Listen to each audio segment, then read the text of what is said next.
Hey everybody, Bob Chick along with David Bay and Peter McGuff. We just got off the stage at the Prejudging, Peter, day 2 here in Tampa. Pro bikini, pro women's bodybuilders, but the big boys were the talk of the morning, David. Lots of good talent out there, and much like the 212 yesterday, very deep call-outs from Steve and the crew at the judging panel. They were working these guys to the bone. Yeah, that's one of the things that gets talked about so much is, you get 4 or 5 guys in a first call-out, and then 5 guys in a second call out, and it's really not fair to the guys who are at the top of the second call out that they never get compared to the guys who are, say, at the bottom of the first call out. Steve Weinberger, more this year than I think I've ever seen him in the 4 years that I've been doing this, is really starting to mix up these call outs, give the guys who might be at the bottom of the first call out a really good look at the guys who are at the top of the second call out. So they're making sure get these places right. For these guys who have put in this work, everybody's training for a win. But a top 5 spot or a top 6 spot or a top 10 spot is a big goal for a lot of these guys too. So making sure you get all the places right, not just the winner, is important. And they work the guys making sure they were doing that this afternoon. Absolutely. Well, there's nothing I like better, Peter, than seeing some great comparisons on a bodybuilding stage and people leaving the stage knowing that they got the time, they got compared, they were very thorough out there. They were mixing and matching, moving these guys around. It looked like a 2-man race to me at the end, obviously, with Akeem and Alexis. 2 great physiques. How'd you see that one? Yeah, it was between those two, at the end. But I felt, although they were 1 and 2, I felt Alexis was a clear winner in actual fact, because he was drier, he was harder, he had more separation in certain areas. Akeem's upper back was very soft, although he did get harder in that last comparison. He started to come through again. But I think, they both got great shape. I just think overall Alexis just had too much going on today for Akeem. If Akeem really got tight, then we've got something on our hands. Well, the excess call-outs actually seemed to help, although Alexis didn't certainly lose any ground, but it seemed to help Akeem more because he did seem to be sweating out a little bit and, like I say, getting a little bit better as he went. Interestingly, because we've talked about this many times now in regards to Akeem and his upper body, lower body discrepancy, he had lines all over the place in the lower body. He had lines in the glutes, quads were feathered and all that. Upper body still better, but still clearly lacking behind in the lower half. Alexis did, to me, seem to be a little bit more complete, although he was giving up a whole bunch of muscle to Akeem Williams. So you get back to this age-old debate of muscle versus shape and proportion and all that, but you saw it as a clear one too? Yeah, I did. I mean, it's like a boxing match. It's close, but one guy won 7 rounds and the other one won 3. It was like that to me. It wasn't contentious to me at all. I just saw it as a clear win. It didn't slaughter him, but I just felt he had better all-round development and condition. Well, interesting, because we were just having this debate, of course, online, David, just a week ago with the USA Championships. Of course, Rashid ending up in the winner's circle, clearly more muscle than anybody else, in particular the heavyweight winner. And that seemed to be the debate online is, okay, what gets rewarded? More muscle. They actually clearly went with more muscle. You got the same judge in the head judging spot here. So is Steve Weinberger looking at more muscle versus the other shape, or do you think they're going to give it the other way? Boy, it's so hard to say, because the thing that you got to point out when you're talking about conditioning for Akeem Williams, his legs are peeled, he's got hamstrings that are dialed in his glutes, and even in his front shots, his abs and his chest is tight. It's really just his upper back, but his upper back is so much softer than the other guys, where that becomes hard. I mean, Peter thought it was a pretty clear 1-2 between Alexis and Akeem. I went back and forth quite a bit. I thought Akeem in the back shots was going to make Alexis look a little bit small, because when Akeem stands there, he's got those loaves of bread lats just hanging there.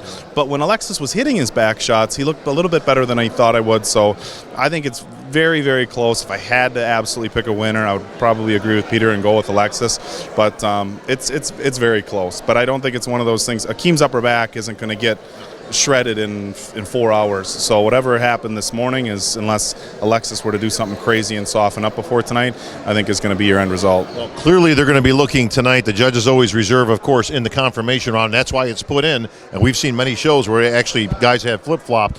Doesn't seem to me that they're set in stone, clearly, which is good. The bigger competition to me, Peter, seemed to be between 3rd, 4th, 5th, 6th, and 7th.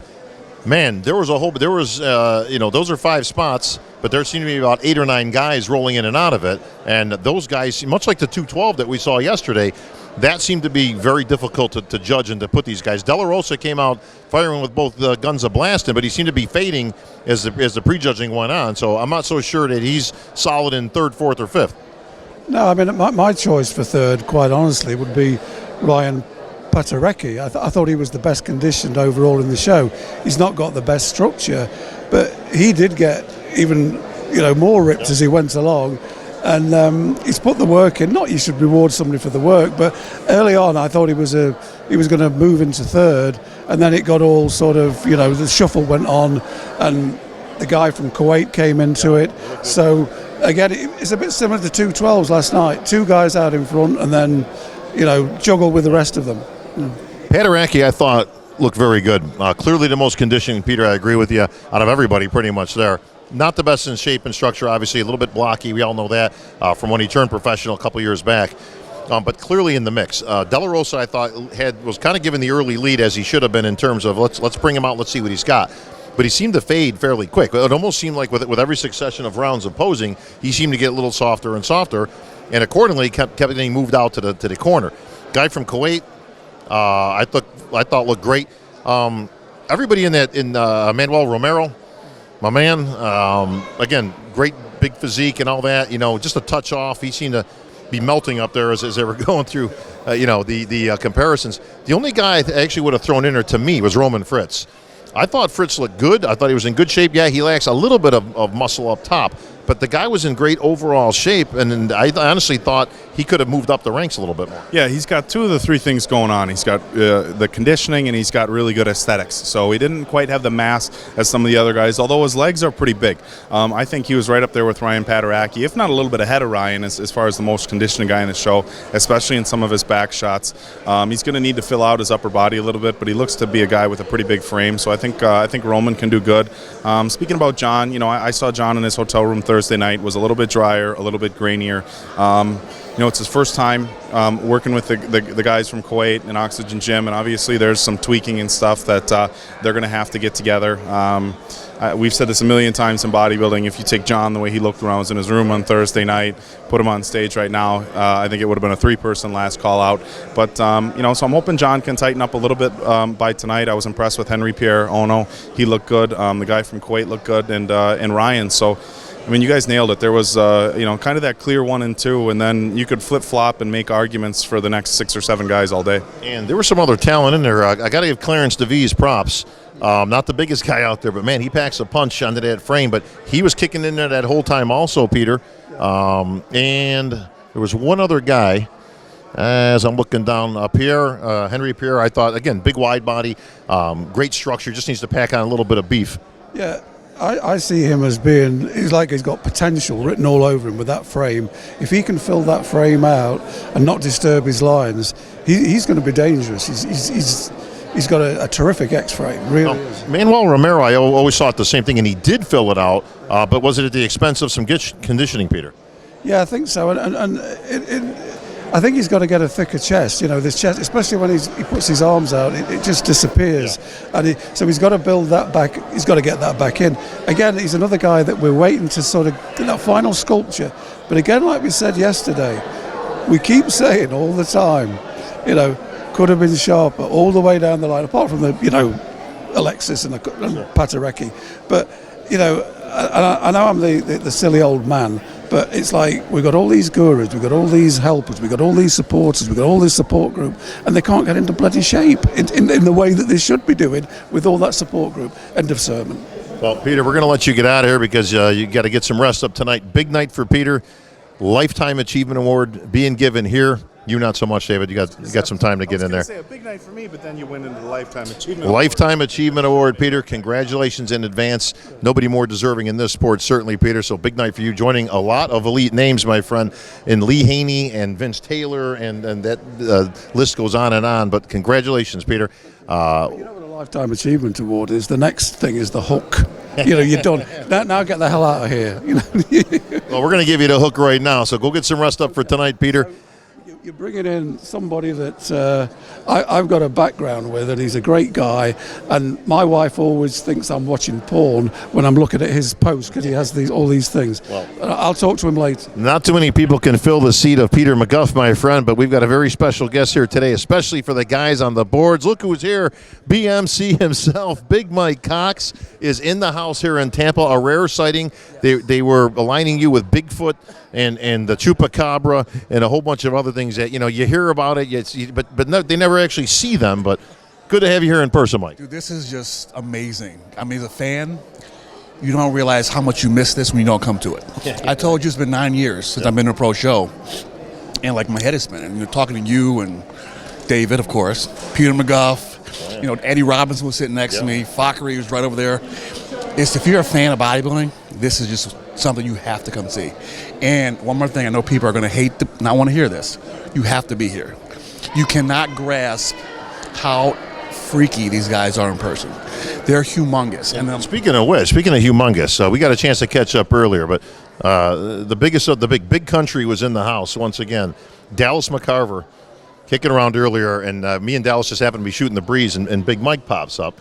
And so we all got a picture together, which you can post up online. But we were kind of joking around about it because there seems to be this general consensus that either we keep getting shorter or clearly not as big as people think. But Big Mike is here as evidence, my friend. I am actually not 5'6".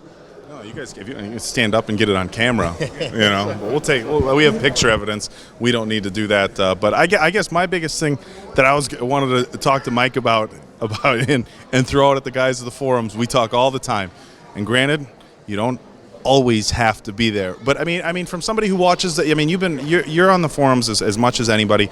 Obviously one of the biggest supporters, one of the most important guys on the MD forums.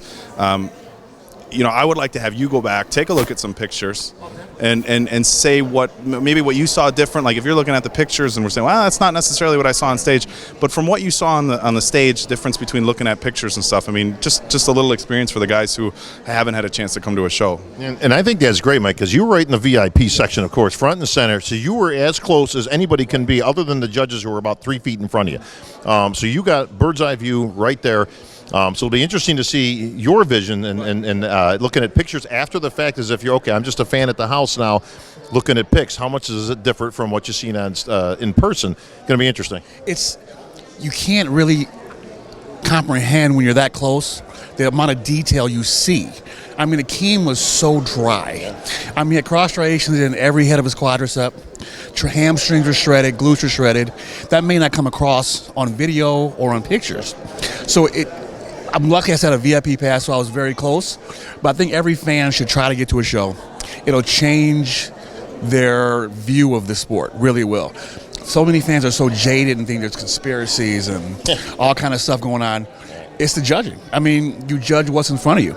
And you'll see tonight that the judging pretty much will be spot on. I mean, places 3 through 6 are kind of up in the air. They jumbled everybody in there, so I have no idea who's going to... And it's up for debate. I mean, let's face facts. I mean, this isn't there's not an exact science here. I mean, listen, it's a panel of judges. It's a means to an end, and it's an average compilation with highs and lows thrown out. I mean, it's as good as you're going to get in terms of... But everybody has a different opinion. You have completely different physiques up there, which, in my opinion, is a good thing. You don't want cookie-cutter physiques. Somebody was mentioning that about the women's physique the other day. I don't understand. You got completely different physique. This girl was 4'8", a little Hercules, and the other one was, 5'5". So what? Listen, it doesn't mean you can't look good and you can't be in contention, but the last thing you'd ever want in the sport of bodybuilding is they have to fit a certain such a narrow mold that everybody else is excluded right off the bat. It's like, well, great. So I got no shot because I'm either taller or I'm shorter, whatever the deal might be, which is a good thing. You want the judges and you want that, that difference on stage of people having a chance.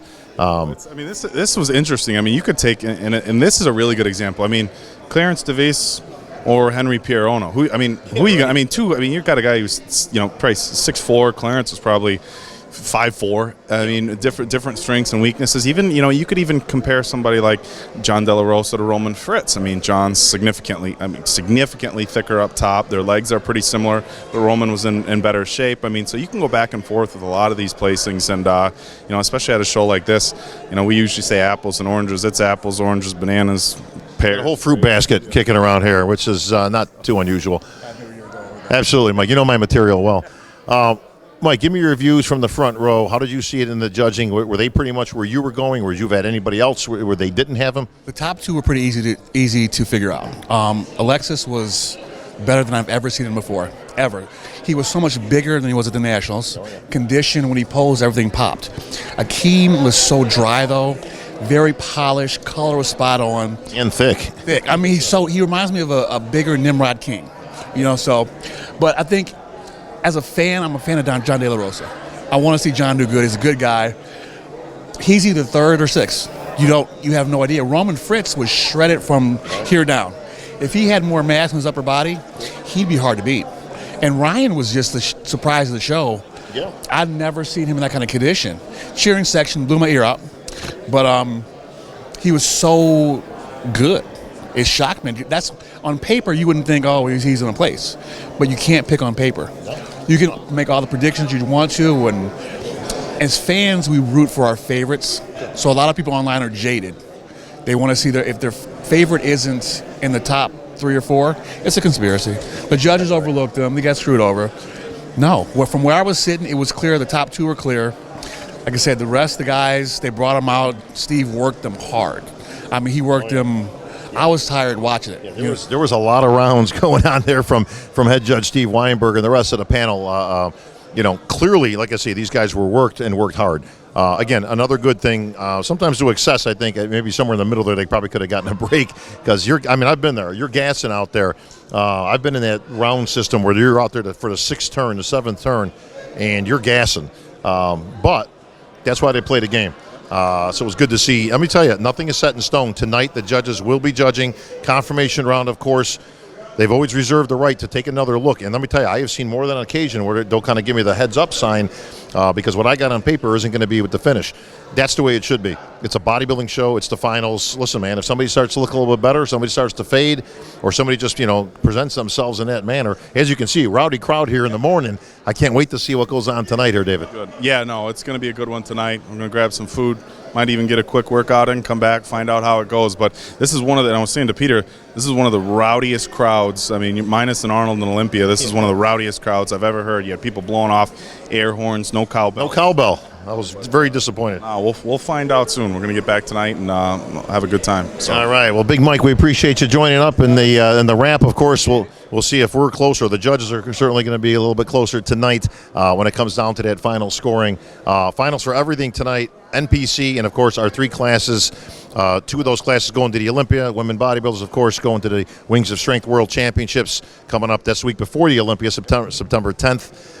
That's going to be out in Phoenix, Arizona. So that's going to wrap stuff up here. For David Bay, for Big Mike Cox, this is Bob Chick wrapping it up.